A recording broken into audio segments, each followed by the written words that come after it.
वृंदावनी विश्वपूजिता विश्वपावनी पुष्पसारानंदिनी च तुलसी कृष्ण जीवनी एतनामाष्टकं चैव स्तोत्रनामार्थ संयुतं यह पठेत् तां संपूज्यं सो भवमेघफलं लभेत। कार्तिक मास के शुक्ल पक्ष की एकादशी को देव उठनी एकादशी, देवोत्थान एकादशी और देव प्रबोधिनी एकादशी के नाम से जाना जाता है। शास्त्रों के अनुसार आज के दिन यानी कि देव उठनी एकादशी के दिन भगवान श्री हरि विष्णु 4 मास की योग निद्रा से जागृत अवस्था में आते हैं और जब तक भगवान श्री हरि विष्णु योग निद्रा की अवस्था में होते हैं यानी कि आषाढ़ मास की देवशयनी एकादशी से लेकर और कार्तिक मास की शुक्ल पक्ष की देव उठनी एकादशी तक पूरे 4 मास जो होते हैं जिन्हें चातुर्मास कहा जाता है, इस समय में किसी भी प्रकार के शुभ और मांगलिक कार्य नहीं किए जाते। सनातन धर्म में चातुर्मास में विवाह, जनेऊ, मुंडन, गृह प्रवेश ये सभी कार्य वर्जित माने गए हैं। तो जब भगवान श्री हरि विष्णु जागृत अवस्था में आते हैं यानी कि देव उठनी एकादशी के दिन, उसी दिन से सभी शुभ और मांगलिक कार्य प्रारंभ हो जाते हैं और इसलिए देव उठनी एकादशी का दिन सबके लिए बहुत महत्वपूर्ण होता है। आज की वीडियो में मैं आपसे शेयर करने वाली हूँ कि देव उठनी एकादशी साल 2023 में कब है, एकादशी की तिथि कब प्रारंभ हो रही है, कब समाप्त हो रही है, व्रत आपको कब धारण करना है और पारण का यानी कि व्रत खोलने का शुभ मुहूर्त क्या है। और भगवान श्री हरि विष्णु जब जागृत अवस्था में आते हैं तो उनके शालिग्राम स्वरूप का विवाह कराया जाता है तुलसी के साथ। तो तुलसी और शालिग्राम का विवाह कब होगा, तुलसी विवाह करने का शुभ मुहूर्त क्या है और किस प्रकार से आपको तुलसी विवाह संपन्न करवाना है। और कई भक्तों के प्रश्न आए हैं कि हमारे घर में शालिग्राम जी नहीं है तो हम तुलसी का विवाह किस प्रकार से संपन्न करवा सकते हैं। तो आज की वीडियो में देव उठनी एकादशी और तुलसी विवाह से संबंधित संपूर्ण जानकारी आपसे शेयर करने वाली हूँ। वीडियो बहुत महत्वपूर्ण है, पूरा जरूर देख लीजिए। अच्छी लगे वीडियो तो लाइक भी जरूर कीजिएगा क्योंकि आपके लाइक्स, आपके कमेंट्स मेरे लिए बहुत महत्वपूर्ण होते हैं। यही एकमात्र जरिया है जिनसे मुझे पता चलता है कि आपको ये वीडियो अच्छी लगती है और आपके लिए ये वीडियो उपयोगी है। तो अगर वीडियो अच्छी लगे तो लाइक तो जरूर ही किया कीजिए। और अब बात करते हैं कि देव उठनी एकादशी की तिथि कब प्रारंभ होगी, कब समाप्त होगी और व्रत हमें कब धारण करना है। देखिए, कार्तिक मास के शुक्ल पक्ष की एकादशी की तिथि प्रारंभ हो रही है 22 नवंबर 2023 को रात्रि में 11:04 पर और एकादशी की तिथि समाप्त हो रही है 23 नवंबर 2023 को रात्रि में 9:02 पर। तो हम व्रत कब धारण करते हैं, जब एकादशी की तिथि सूर्योदय काल में व्याप्त होती है। तो सूर्योदय कालीन एकादशी तिथि हमें प्राप्त हो रही है 23 नवंबर 2023 को यानी कि गुरुवार के दिन। तो इसी दिन यानी कि 23 नवंबर 2023 गुरुवार को देव उठनी एकादशी का व्रत हम धारण करेंगे और 24 नवंबर 2023 को अपने व्रत का पारण करेंगे। और अब बात करें पारण के शुभ मुहूर्त के बारे में तो देखिए, एकादशी व्रत का पारण हमेशा द्वादशी तिथि में किया जाता है और द्वादशी तिथि प्रारंभ हो रही है 23 नवंबर 2023 को रात्रि में 9:02 पर और समाप्त होगी 24 नवंबर को शाम को 7:07 पर। तो एकादशी व्रत के पारण का शुभ मुहूर्त आपको प्राप्त हो रहा है 24 नवंबर को शुक्रवार के दिन सुबह 6:51 से सुबह 8:57 तक, मतलब 9 बजे तक आप अपने व्रत का पारण कर लीजिए। और अब बात करें कि तुलसी विवाह किस दिन करना चाहिए, तो देखिए, एकादशी के दिन शाम के समय भगवान श्री विष्णु को जागृत किया जाता है, उनका आवाहन किया जाता है। शाम के समय ही देव जगाए जाते हैं और उसके बाद शाम के समय ही गोधूली वेला में भगवान श्री विष्णु के शालिग्राम स्वरूप का विवाह तुलसी के साथ किया जाता है। लेकिन एकादशी के दिन क्योंकि तुलसी में जल नहीं दिया जाता है, अन्न का दान भी नहीं किया जाता है, इसलिए बहुत से भक्त तुलसी विवाह द्वादशी तिथि के दिन करते हैं। तो ऐसे में देखिए, एकादशी के दिन भी आप तुलसी विवाह कर सकते हैं शाम के समय जब भगवान श्री हरि विष्णु जागृत अवस्था में आते हैं। तो शाम को भगवान श्री हरि विष्णु की पूजा आराधना करने के बाद आप तुलसी और शालिग्राम का विवाह कर सकते हैं। लेकिन मान लीजिए आप उस समय विवाह नहीं कर पाते हैं या करना नहीं चाहते हैं एकादशी के दिन, तो आप द्वादशी तिथि के दिन भी विवाह कर सकते हैं क्योंकि द्वादशी के दिन भी बहुत से भक्त तुलसी विवाह करते हैं। और हाँ, मान लीजिए कि आप इन दोनों ही दिनों में, एकादशी और द्वादशी, इन दोनों दिनों में तुलसी विवाह नहीं कर पाते हैं किसी भी कारणवश, तो ऐसे में आप देव दीपावली पर मतलब कार्तिक मास की पूर्णिमा तिथि के दिन भी तुलसी और शालिग्राम का विवाह संपन्न कर सकते हैं। और अब बात करें कि अगर हम एकादशी के दिन तुलसी विवाह करते हैं तो क्या जल देना चाहिए तुलसी में। देखिए, अगर आप एकादशी के दिन तुलसी विवाह संपन्न करते हैं तो बिल्कुल आप तुलसी में जल दे सकते हैं, थोड़ा सा जल अर्पित कर सकते हैं। क्योंकि देखिए, कुछ विशेष विधियां होती हैं और कुछ विशेष रस्में ऐसी होती हैं जिनमें हमें कई नियमों का उल्लंघन करना पड़ता है और कई दूसरे नियमों का पालन करना पड़ता है। तो आज के दिन मतलब एकादशी के दिन अगर विवाह करते समय आप थोड़ा सा जल अर्पित करेंगे तो इससे आपको कोई दोष नहीं लगेगा। क्योंकि बिना तुलसी में जल अर्पित किए और हल्दी लगाए बिना तो आप विवाह करेंगे नहीं, इसलिए थोड़ा बहुत हम जल अर्पित कर सकते हैं और ये रस्में हैं तो इसमें हमें किसी प्रकार का कोई दोष नहीं लगता है। और बात करें कि अगर हम एकादशी के दिन तुलसी विवाह करते हैं तो क्या हमें अन्न का दान करना चाहिए आज के दिन? एकादशी के दिन अन्न का दान नहीं किया जाता, अन्न का भोग भी आप तुलसी को, भगवान श्री हरि विष्णु को नहीं अर्पित कर सकते हैं। और यही वजह है कि बहुत से लोग द्वादशी तिथि के दिन तुलसी विवाह करना पसंद करते हैं। लेकिन अगर आप एकादशी के दिन भी कर रहे हैं तो ऐसे में आप फलों का भोग अर्पित कर सकते हैं, आप मखाने की खीर बनाकर अर्पित कर सकते हैं और पूड़ियाँ बनाना चाहते हैं तो कुट्टू सिंघाड़े के आटे से पूड़ियाँ भी बना सकते हैं। तो इस प्रकार से फलाहारी भोग ही आज अर्पित किया जाएगा, फलाहारी भोग ही आज चढ़ाया जा सकता है।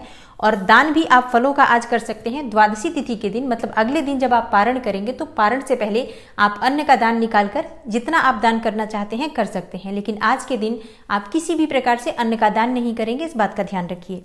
लेकिन जो भक्त द्वादशी तिथि के दिन तुलसी विवाह कर रहे हैं वो अन्न का भोग भी अर्पित कर सकते हैं, अन्न का दान भी कर सकते हैं। और अब बात करें कि तुलसी विवाह का शुभ मुहूर्त क्या होता है, तो देखिए तुलसी विवाह हमेशा गोधूली वेला में संपन्न किया जाता है, मतलब शाम के समय जब सूर्यास्त हो रहा होता है या सूर्यास्त के बाद भी आप तुलसी विवाह कर सकते हैं। तो तुलसी विवाह से संबंधित जो भी आपके प्रश्न थे, मुझे लगता है मैंने सभी प्रश्नों के उत्तर दे दिए हैं। अब बात करें कि आज विशेष उपाय क्या करना चाहिए। देव उठनी एकादशी है, वर्ष की सबसे बड़ी एकादशी है। भगवान श्री हरि विष्णु आज जागृत अवस्था में आएंगे, तो आज के दिन हमें कौन से कार्य करने चाहिए जिससे कि भगवान श्री हरि विष्णु प्रसन्न होकर हमारी समस्त मनोकामनाओं को पूर्ण कर दे।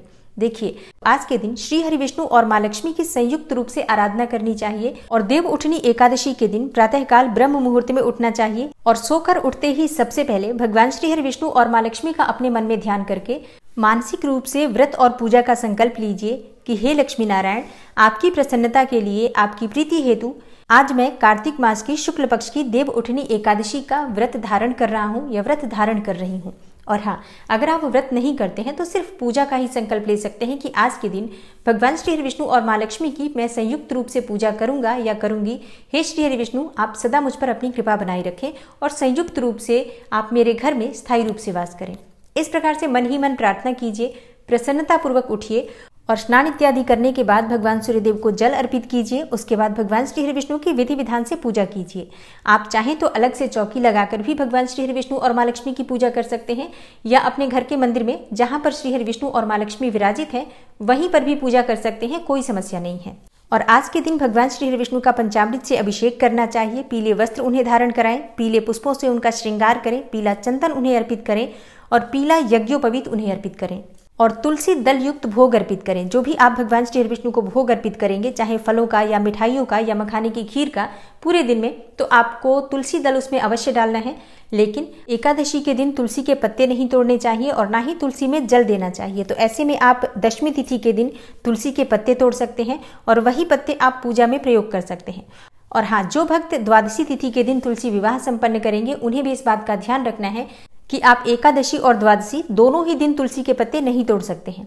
तो इस बात का ध्यान आप जरूर रखिए। जब आप तुलसी की पूजा कर रहे हैं, तुलसी का विशेष रूप से विवाह संपन्न कर रहे हैं, तो भूल से भी उस दिन आपको तुलसी के पत्ते नहीं तोड़ने चाहिए। तो तुलसी के पत्ते जो आपके पास पहले से रखे हुए हैं, उन्हीं तुलसी के पत्तों को आप भगवान श्री हरि विष्णु को भोग अर्पित कीजिए।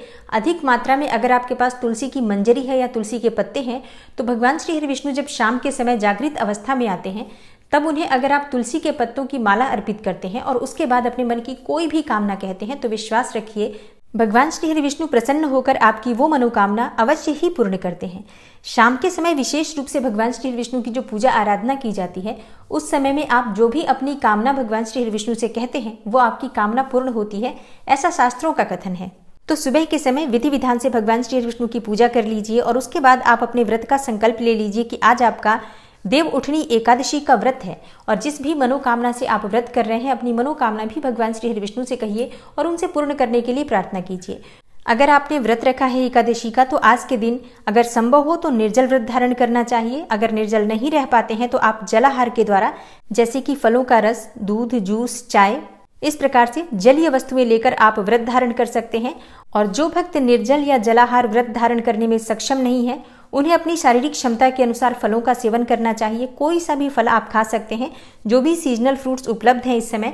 भगवान श्री हरि विष्णु को भोग अर्पित कीजिए, उसके बाद प्रसाद स्वरूप आप उसे ग्रहण कर सकते हैं। और आज के दिन भगवान श्री हरि विष्णु को शकरकंदी का भोग अवश्य लगाना चाहिए। शास्त्रों के अनुसार जो भी भक्त आज के दिन देव उठनी एकादशी के दिन शकरकंदी भोग में अर्पित करते हैं भगवान को, और अगर आप फलाहार से व्रत करते हैं तो वो फल भी आप खा सकते हैं, मतलब शकरकंदी आप प्रसाद स्वरूप ग्रहण करते हैं, तो ऐसा कहा जाता है कि छछूंदर और यमन की योनि से आपको मुक्ति मिलती है। और देव उठनी एकादशी की शाम की पूजा बहुत विशेष होती है। आज के दिन मतलब शाम के समय देव उठनी एकादशी के दिन देव जगाए जाते हैं, भगवान श्री हरि विष्णु का आवाहन किया जाता है। तो शाम को संध्या काल में भगवान श्री हरि विष्णु के सामने शुद्ध घी का दीपक प्रज्वलित कीजिए। उसके बाद से परिवार सहित मिलकर भगवान श्री हरि विष्णु की पूजा आराधना करनी चाहिए। माँ लक्ष्मी और श्री हरि विष्णु की संयुक्त रूप से पूजा करनी चाहिए। और हाँ, शाम को जब आप दीप इत्यादि प्रज्वलित करते हैं तो भगवान श्री हरि विष्णु को आवाहन किया जाता है। घंटा, घड़ियाल, शंख इत्यादि जो भी आपके पास उपलब्ध हो वस्तुएं, उन्हें बजाकर या शंखनाद करके भगवान श्री हरि विष्णु का आवाहन किया जाता है। और भगवान श्री हरि विष्णु का आवाहन करते समय एक विशेष प्रकार का गीत गाया जाता है। उठो देवा, बैठो देवा, अंगुरिया चटकाओ देवा, नई सूत नई कपास, देव उठाए कार्तिक मास। इस गीत के द्वारा भगवान श्री विष्णु को जगाया जाता है। उसके बाद विधि विधान से शाम के समय उनकी पूजा की जाती है, उन्हें भोग अर्पित किया जाता है। आप अपनी इच्छा के अनुसार, अपनी सामर्थ्य के अनुसार कितनी भी वस्तुओं का भोग इस समय भगवान को अर्पित कर सकते हैं।